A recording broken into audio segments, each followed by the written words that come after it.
अब हम करेंगे एक्सरसाइज 1.3 के क्वेश्चन 1 को सॉल्व।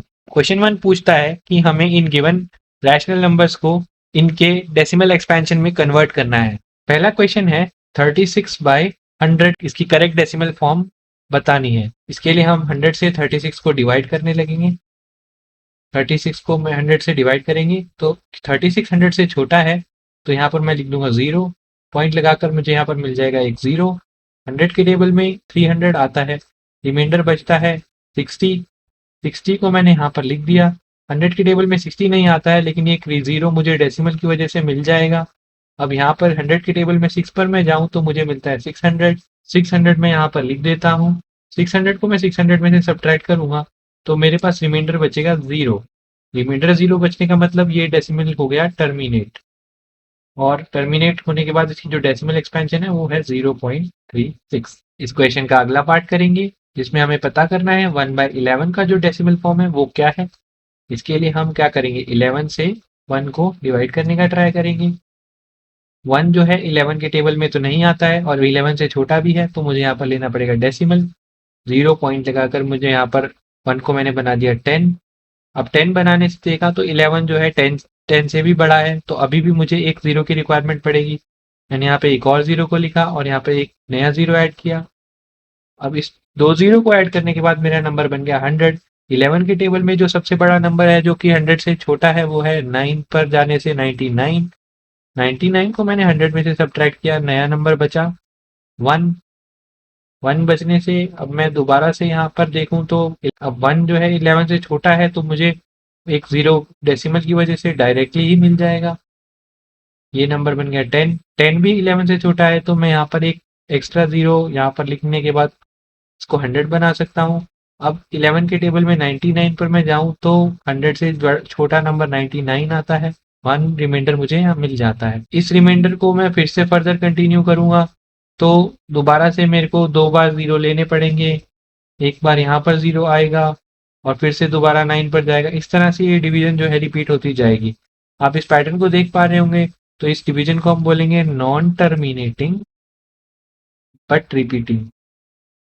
अगला क्वेश्चन है, हमें डेसिमल एक्सपेंशन बताना है 4 1/8 का। इसको मिक्स फ्रैक्शन से मैं पहले प्रॉपर फ्रैक्शन में कन्वर्ट करूंगा, जो कि होगा 4 टाइम्स 8 प्लस 1 डिवाइडेड बाई 8, जो कि होगा 33/8। अब 33/8 को मैं इवेल्युएट करता हूँ। 8 से मैं 33 को डिवाइड करूंगा। 33 जो है 4 8 के टेबल में फोर्जा पर मैं जाऊं तो 32 बचता है, रिमाइंडर बचता है 1। 1 जो है 8 से छोटा है, डेसिमल लगा के मैंने 1 के पीछे लिख दिया 0। ये बन गया 10। अब 8 जो है 10 से छोटा है, 8 1 जा 8 में लिखूंगा तो यहाँ पर जो मेरा नया वैल्यू बचेगा रिमाइंडर का वो होगा 2। अब 2 जो है 8 से छोटा है, डेसिमल से मुझे एक 0 मिल ही जाएगा। ये बन गया 20। 8 के टेबल में मैं जाऊं तो 8 2 जा 16 होता है, यहाँ पर मैंने लिख दिया 16। रिमाइंडर बचा 4। 4 के बाद मैं देखूं तो एक डेसिमल मुझे एक 0 मुझे डेसिमल से मिल ही जाएगा और मैं इसको लिख सकता हूँ 40। अब 8 के टेबल में मैं 5 पर जाऊंगा तो 40 8 5 40 होता ही है। रिमाइंडर बचा 0। ये डिवीजन हो गई टर्मिनेट, तो ये हो गई टर्मिनेटिंग डेसिमल एक्सपेंशन। इसके बाद नेक्स्ट क्वेश्चन पर चलेंगे। अगले क्वेश्चन में हमें 3/13 को इवेल्युएट करना है। 13 से मैं 3 को डिवाइड करना चाहता हूँ, तो 13 के टेबल में 3 तो नहीं आता है, 3 13 से छोटा है, तो मैं 0 पॉइंट लगाकर यहाँ पर 3 को बना देता हूँ 30। 13 के टेबल में टूजा पर मैं जाऊँ तो 26 आता है। 26 को मैं अगर 30 में से सब्ट्रैक्ट करूँ तो मेरे पास बचता है 4। 4 के बाद मैं एक डेसिमल की वजह से 0 मुझे ऑलरेडी मिल जाएगा। उसके बाद 40 को मैं अगर देखूँ तो 40 जो है 13 के टेबल में नहीं आता है, तो 13 थ्रीजा को मैं करूंगा, 13 थ्रीजा करूंगा तो यहाँ पर बचा 39। 39 को सब्ट्रैक्ट करने के बाद मेरे पास नंबर बचा 1। 1 को मैं दोबारा लिखूंगा। 1 के बाद मैं डेसिमल का जो 0 है उसको लाऊंगा और उस डेसिमल को उसके 0 को लिखने के बाद 13 से देखूंगा तो 13 जो है अभी भी 10 से छोटा है, तो मैं यहाँ पर एक 0 और लिख देता हूँ और इसको 1 को इस 10 को बना देता हूँ 100। और 100 बनाने के बाद 13 के टेबल में जाऊंगा तो 13 7 जा 91 होता है। 91 को मैं सब्ट्रैक्ट करूंगा, रिमाइंडर बचेगा 9। 9 रिमाइंडर के बाद मैं एक 0 जो है डेसिमल का मुझे मिल जाएगा, वो हो गया 90। अब 13 के टेबल में 90 से छोटा होता है 78, 6 पर जाता है, तो 13 में से 78, 90 में से 78 माइनस कर दूंगा तो बचा 12। 12 के बाद मैं इसको 12 को 120 लिख सकता हूँ। 120 लिखने के बाद 13 के टेबल में मैं जाऊंगा 9 पर। 9 में से अगर 13 9 का होता है 117, यहाँ पर रिमाइंडर बचा 3।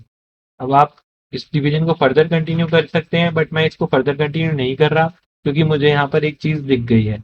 यहाँ पर 3 आ जाने से मैं इनिशियल पोजीशन पर ही दोबारा पहुंच गया हूँ। यहाँ पर 3 है, इनिशियली भी यहाँ पर 3 ही था। अगर आप देखें तो यहाँ पर 3 था और वही 3 दोबारा आ गया। अब इसके बाद डिवीजन का जो पूरा प्रोसेस है वो रिपीट ही होगा।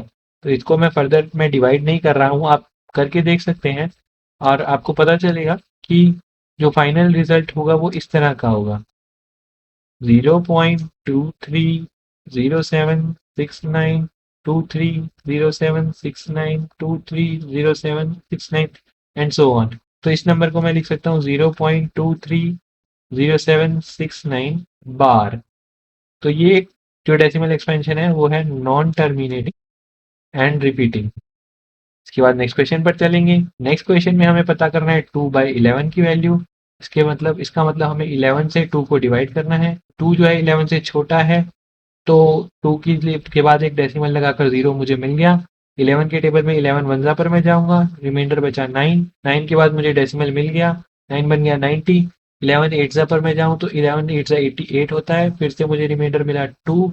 आप देखेंगे 2 जो है दोबारा रिमाइंडर आ गया। ये सेम पिछले क्वेश्चन की तरह ही सेम पैटर्न दोबारा रिपीट हो रहा है। यहाँ पर 2 दोबारा आ गया है तो सेम ही चीज आगे दोबारा रिपीट होगी। तो इसका भी जो रिजल्ट है वो होगा 0.181818 इस तरह से। तो इसको मैं 0.18 बार लिख सकता हूँ। तो इसको मैं फर्दर ये बोल सकता हूँ कि ये एक non terminating repeating decimal form है। इसके बाद नेक्स्ट क्वेश्चन पर चलते हैं। अगले क्वेश्चन में हमसे पूछा है 329 डिवाइडेड बाय 400। अब मैं 400 से 329 को डिवाइड करने जा रहा हूँ। 329 400 से छोटा है तो मुझे यहाँ पर 0 पॉइंट लगाकर एक डेसिमल से 0 लेना पड़ेगा। 400 के टेबल में मैं 8 पर जाऊँ तो 3200 आता है, रिमाइंडर बचता है 90। अब इस 90 को मैं देखूँ तो 90 जो है 400 से छोटा है, बट डेसिमल की वजह से मुझे एक 0 तो मिलेगा। अब 400 के टेबल में जाऊँ तो 2 पर जाऊँ तो मैं मुझे मिलेगा 800। इस 800 को मैं सब्ट्रैक्ट करूँ तो मेरा रिमाइंडर बचता है 100। 100 को मैं फर्दर एक और 0 मुझे मिलेगा, ये बन गया 1000। 400 की टेबल में ही मैं फर्दर जाऊँ तो 400 टू 800 होता है। 800 को मैं यहाँ पर लिख देता हूँ, यहाँ पर रिमाइंडर बचा 200। अब 200 के बाद एक डेसिमल से 0 मुझे फिर से मिलेगा और डेसिमल से 0 मिलने के बाद 400 की टेबल में मैं जाऊँ तो 405 का जो है वो 2000 होता है। तो यहाँ पर ये जो डिवीजन टर्मिनेट हो गई। इसका जो वैल्यू है वो 0.8225 है और ये एक टर्मिनेटिंग डेसिमल है। इस तरह के और वीडियोस को देखने के लिए प्लीज़ मेरे चैनल को सब्सक्राइब कीजिए। इस वीडियो को लाइक करेंगे तो मेरे चैनल को बहुत हेल्प मिलेगी। Thank you.